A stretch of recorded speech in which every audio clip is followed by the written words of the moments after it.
Vážení priatelia, dovoľte, aby som vás privítal na našom dnešnom zhromaždení, ktoré je vlastne zamerané na to, aby sme vyzvali predstaviteľov Poľskej republiky proti angažovaniu sa Poľska vo vojenskom konflikte na Ukrajine. Na úvod si zahráme slovenskú štátnu hymnu a zaspievame.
Ako som už na úvod spomínal, zišli sme sa tu preto, že chceme vyjadriť svoj nesúhlas s tým, že Poľsko sa veľmi aktívne angažuje vo vojenskej operácii na Ukrajine.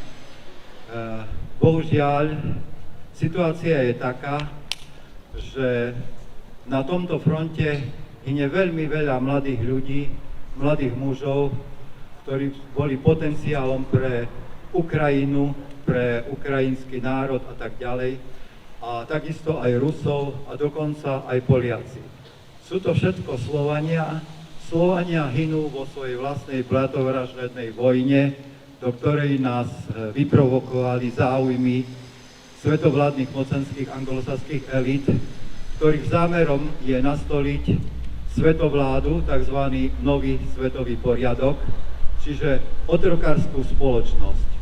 O to vlastne teraz bojujú Američania, Angličania, vlastne anglosasi na ukrajinskom fronte, aby proste dosiahli to, že nastolia tu tie svoje zámery zotročenia nás ostatných. Žiaľ, ukrajinský národ je do toho zatiahnutý svojou vlastizradnou garnitúrou, zločinnou fašistickou chuntou, ktorá vlastne spôsobuje to, že stojíme pred veľmi vážnym konfliktom, ktorý hrozí prerásť vlastne do celosvetového globálneho štádia. Svetovládne mocenské elity vedia veľmi dobre, že udržia si svoj vykorisťovateľský anglosaský civilizačný model len v tom prípade, ak ovládnu Rusko, ak ho zotročia, rozdrobia a budú môcť bezplatne alebo zadarmo alebo za veľmi výhodných podmienok rabovať ruské surovinové zdroje. Ide im o to tiež, aby zdecimovali nás, Slovanov, takže stojíme pred veľmi veľkou hrozbou, voči ktorej musíme teda pozdvihnúť svoj rozhodný protestný hlas. Pamätáte si, že ešte pred nedávnou sme tu na Slovensku organizovali pochody za mier, ktoré sa začali na východnom Slovensku, v Michalovciach, pokračovali cez Košice, Prešov, Poprad, potom na stredné Slovensko a na západné Slovensko a vyvrcholili veľkým pochodom za mier v Bratislave.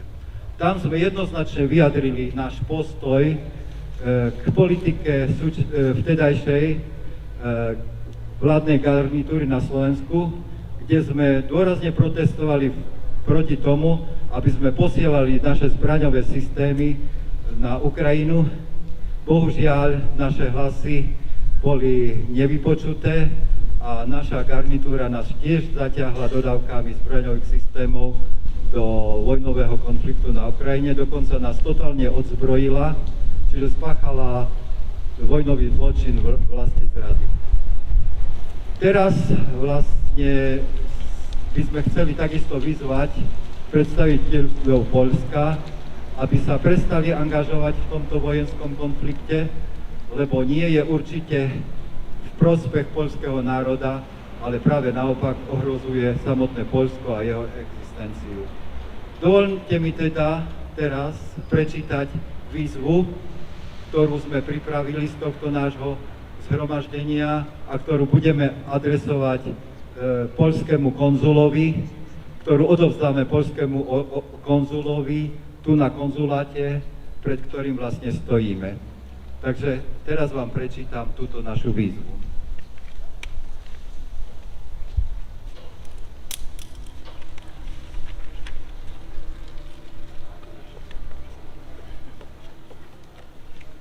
Výzva na zastavenie angažovania sa Poľska vo vojnovom konflikte na Ukrajine.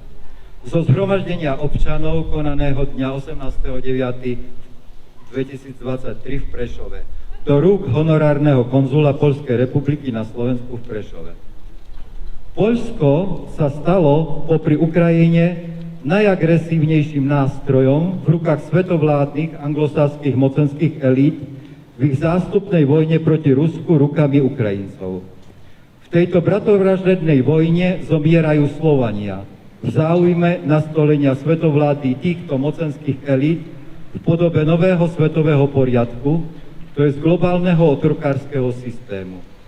Veľmi aktívna účasť Poľska vo vojnovom konflikte a príprava na obsadenie časti západnej Ukrajiny ohrozuje celosvetový mier a hrozí nukleárnym konfliktom. Poľsko by si malo jasne uvedomiť, akú špinavú hru s ním hrajú Spojené štáty a Veľká Británia. Vo svojich šovinistických ambíciách sa stalo vojnovým štváčom napriek tomu, že spoznalo hrôzy druhej svetovej vojny. Zaťahuje do vojny aj ostatné európske štáty. Ak sa nespamätá a neprestane s prikladaním polien do vojnového požiaru, škaredo na to doplatí nielen množstvom ľudských obetí, ale aj zánikom Poľska, lebo západný anglosaský civilizačný svet je pred kolapsom a tým pádom aj Poľsko ako nástroj v jeho rukách okúsi svoj trpký osud. Je však ešte čas sa spamätať, prestať s vojnovým štvaním a vycúvať z aktívnej účasti na vojnovom konflikte. Je tragickou ilúziou myslieť si, nepoučiať sa z histórie, že je možné Rusko a jeho národ poraziť, ovládnuť, rozpleniť a zotročiť. Poliaci, podobne ako Slováci, Česi, Rusi, Ukrajinci a ďalší Slovania sú bratskými slovanskými národmi, ktorých budúcnosť spočíva jedine vo vzájomnej spolupráci. V tom je naša sila a obrana proti zámerom anglosaských mocenských elít nás ovládnuť, zotročiť a likvidovať, aj cestou vyvolávania bratovražedných vojen medzi nami. Týmto vyzývame predstaviteľov Poľska, aby sa prestali angažovať vo vojnovom konflikte na Ukrajine a tým prispeli čo najskoršiemu mierovému urovnaniu tohto konfliktu na prospech všetkých národov. Ďakujem pekne.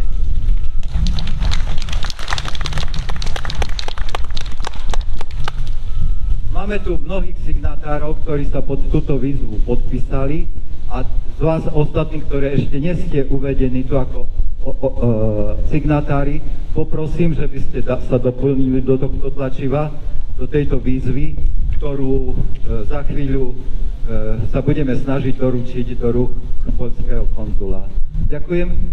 Ja by som ešte poprosil o príhovor pána Michala Mamrilu, ktorý spolu so mnou a s ďalšími sme sa stali spoluorganizátormi tejto akcie. Ja vás pozdravujem, vážení priatelia, milé dámy, milí páni. Boli sme spoluautormi tejto prípravy, že sme sa na tom bezprostredne podieľali. Ja zastupujem okresný výbor Komunistickej strany Slovenska tu v Prešove a musím zodpovedne povedať, že všetko to, čo prečítal pán Kohut v tej výzve, ale aj v tom príhovore je platné. To znamená, že ja osobne nemám k tomu čo doplniť, pretože vyjadrili sme tam v tom dokumente svoju voľu. To znamená, že my nechceme, aby naše národy sa medzi sebou vraždili, zabíjali, strieľali, že nechceme, aby Poľsko bolo, by som povedal, takou mucholapkou, ktorá bude chytať všetko, a nechceme, aby sa Poľsko zase zúčastňovalo na tých akciách, ktoré by bezprostredne nahrávali týmto živlom, to znamená západným centrálam a západným Spojeným štátom americkým a hlavne aj Veľkej Británii, ale aj ostatným štátom západného sveta.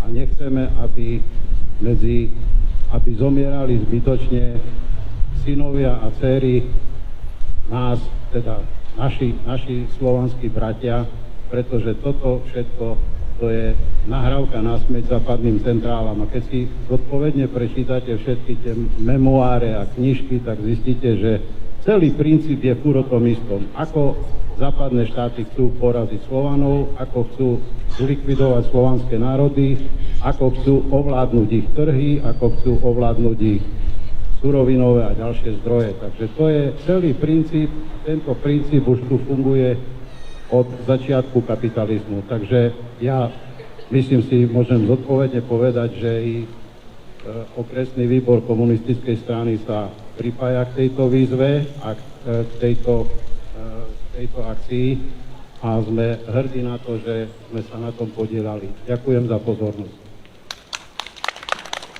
Ďakujem, Michal, za príhovor.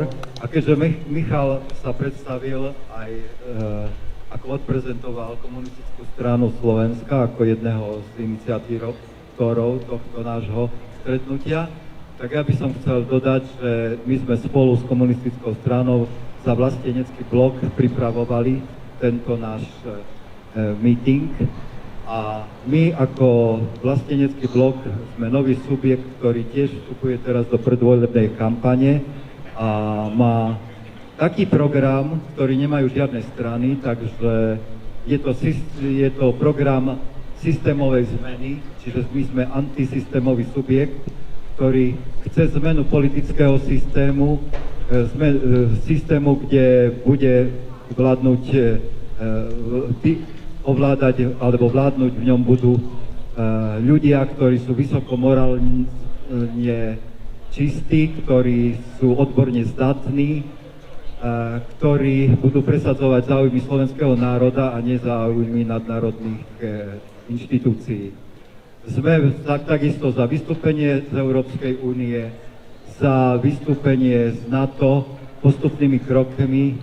Chceme zmeniť volebný zákon, chceme prejsť k systému bez politických strán a hlavne máme program na to, ako zabezpečiť prinavrátenie suverenity Slovenska nie len v oblasti politiky, ale aj v oblasti ekonomiky.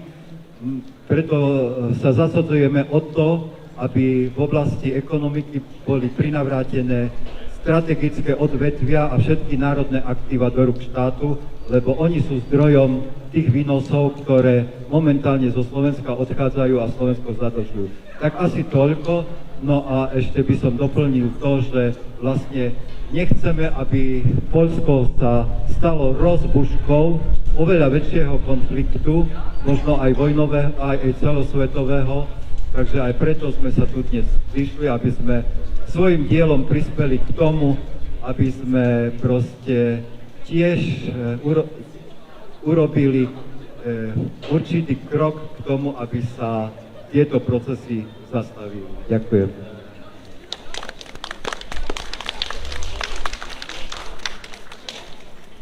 A ešte by som poprosil o krátky príhovor Evku Opinovu. Ďakujem.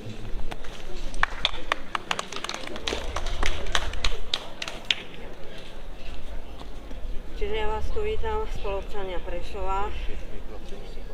Spoluobčania Prešova vás tu vítam. A zastupujem momentálne Národnú koalíciu, ale nie je dôležité, koho zastupujem a kto sme my. Je dôležité, aby sme cez srdcia, ktoré my tu máme vlastenecké, sme ukázali, že sme hrdí na svoju vlast a nám záleží na miery na celom svete.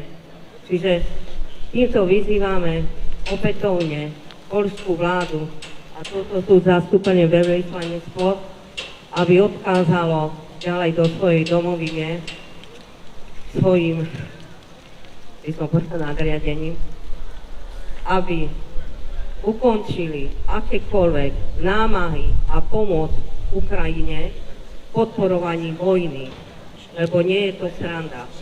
Hej. Vojna visí na vlásku a nikto si to z nás tu neuvedomuje.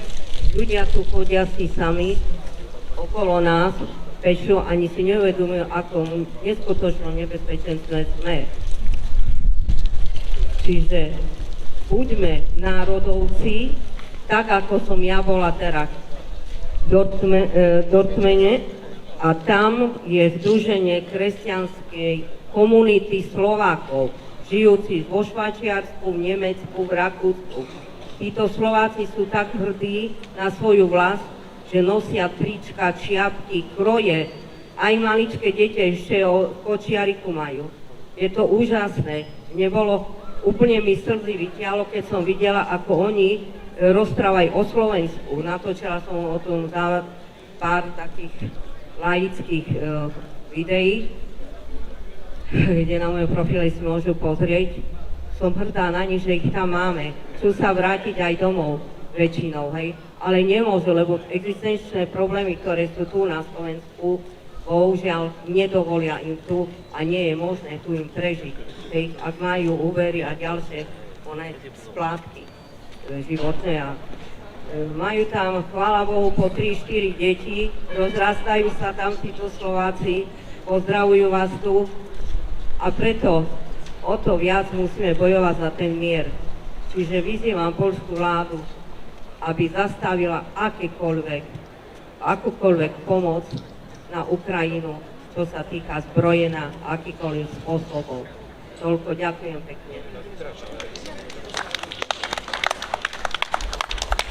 Ďakujeme veľmi pekne. A teraz by sme tak trošku chceli spestriť náš program hudobnými vložkami. Prvou bude krásna poľská pieseň, ktorú spieva taký mladý chlapec, a ktorý sa v nej vyznáva k láske k svojim rodičom, k svojej mamke, k otcovi. Je to veľmi pekná pieseň, ktorú sme len nedávno ako objavili a táto pieseň vyzýva k láske a nie k boju, vojne, k vraždeniu sa. Takže poprosím o túto pieseň.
się mamo nie pomylił.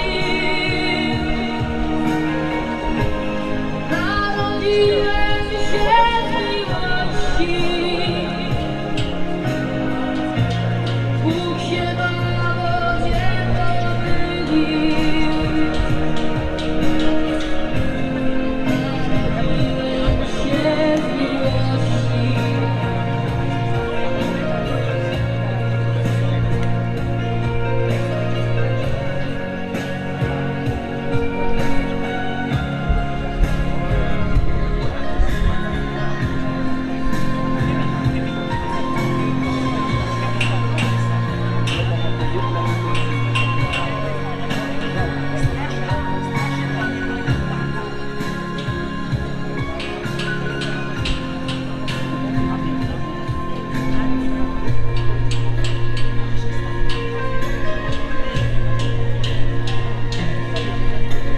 Ty, która myślałaś o mnie pięknie, później pytałaś się, kim będę.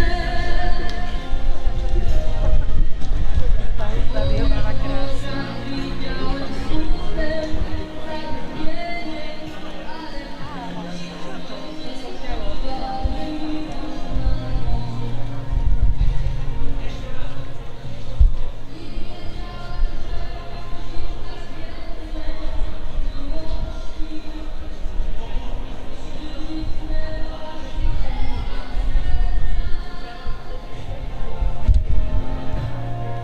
i oskarżyłaś pocałunkiem, którego nie odstrzeli.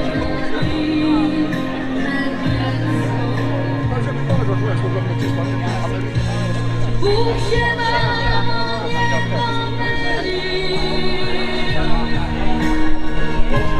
Narodziłem się z miłości.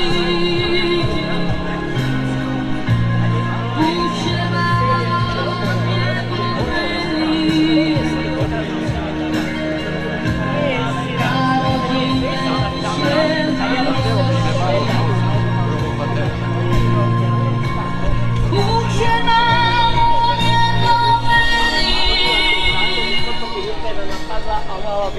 On tak, 4 roky. 4 roky. Hitler napadol Rusku v 41. Vojna skončila v 45. Tak jak 4 roky? Mne to ani časovo to nesedí. Odkedy čekali s druhým frontom za vyhodenie? Jaro, poď za chvíľu nám Ale teraz sa tu bavíme o tom, že USA poslalo množstvo zbraní Sovietskému zväzu, aby pomohlo. A teraz zrazu ten ist... Ale a Kuš teraz sa znovu máme zamyslel, tu keď som mu agresora. povedal fakt.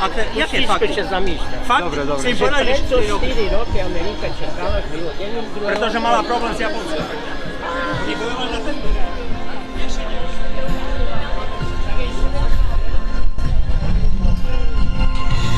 Bóg się mamo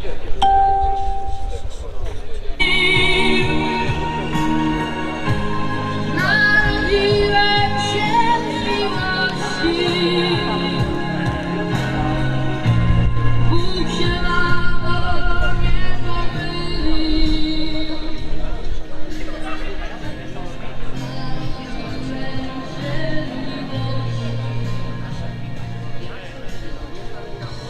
Bóg się mamo nie pomylił, nie pomylił się. Narodziłem się z miłości. Bóg się mamo nie pomylił. Narodziłem się z miłości. Narodziłem się z miłości.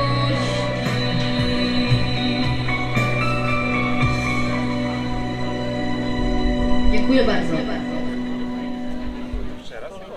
No a ako druhú hudobnú vložku vám ponúkame pesničku, ktorá má názov Nie svojich synov vám nedám. Je to protivojnová pesnička,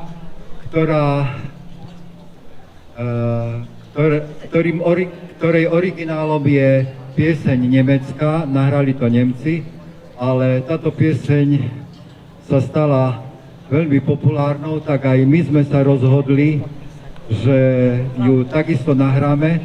Tak s Evkou Hrabkovou a ja sme v štúdiu v Malom Šariši túto pesničku nahrali k pochodom zamier, ktoré prebiehali na Slovensku. Tak teraz poprosím o túto pesničku a my budeme do nej tiež vstupovať svojim spevom. Ďakujem. Myslím, že by som vám mal dať vedieť, nečakať a napísať vám sám. Do registra nemusíte hľadieť, máte pravdu, že dvoch synov mám. Milujem ich oboch, to vravím vám, viac než svoj zrak, viac než život sám. Oni pre vás, zločincov, nezdvihnú zbraň, nie, svojich synov vám nedám. Nie, svojich synov vám nedám. Mať úctu k živému si im všepil, ich cenu každého života poznať. Odpúšťať a milosrdné srdce mať, všetky Božie tvory milovať. Nesnažte sa ich kaziť nenávisťou, žiadne vaše ciele či povinnosť nedonútia do vojny kráčať. Nie, svojich synov vám nedám. Nie, svojich synov vám nedám. Nie preto to s odhodlaním matky priviedla som ich na svet v bolestiach. Nie pre vás a nie pre vaše játky, prebiela som noci v úzkostiach. Zúfala si stála pri postielke, nech nemoc malých detí prekoná. Vyčerpanie premohlo ťa po chvíľke, nie, svojich synov vám nedám. Nie, svojich synov vám nedám. Nebudú tu pochodovať v radoch, do posledného z nich ísť bojovať. Na zmrzlej zemi hynúť v krutých bojoch, zatiaľ čo vy tu chcete hodovať. Ochránim svoje deti ako otec, to je hlavná povinnosť, čo mám. I proti vám to povinnosť je sveta, nie, svojich synov vám nedám. Nie, svojich synov vám nedám. Naučím ich nenechať sa zlomiť, odolnosť a nepodajnosť mať. Proti vašim rozkazom sa búriť, pred každým zlom odhodlane stáť. Naučím ich ísť si vlastnou cestou, nezľaknú sa vyhrážok, čo znám. Svoj osud nech si vezmú do vlastných rúk, nie, svojich synov vám nedám. Nie, svojich synov vám nedám. Máme iba toto krátke žitie, to, či vám teraz prisahám, že ich nedám pre vás na zabitie. Nie, svojich synov vám nedám. Nie, otcov, mužov, bratov vám nedám.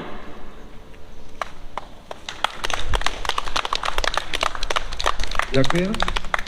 A na záver ešte vás chcem poprosiť, teda chcem vám poďakovať tým, ktorí ste prišli podporiť tento náš protest, toto naše zhromaždenie a poprosiť vás v prípade, že ste sa ešte nezapísali ako signatárov našej výzvy, aby ste tak urobili a podpísali sa. Ďakujem pekne. Ďakujem vám veľmi pekne za vašu účasť na tomto našom stretnutí. Verím, že naše stretnutie nebolo márne a že tiež prispiejeme svojou kvapkou k tomu, aby na svete zavládol mier. Ďakujem.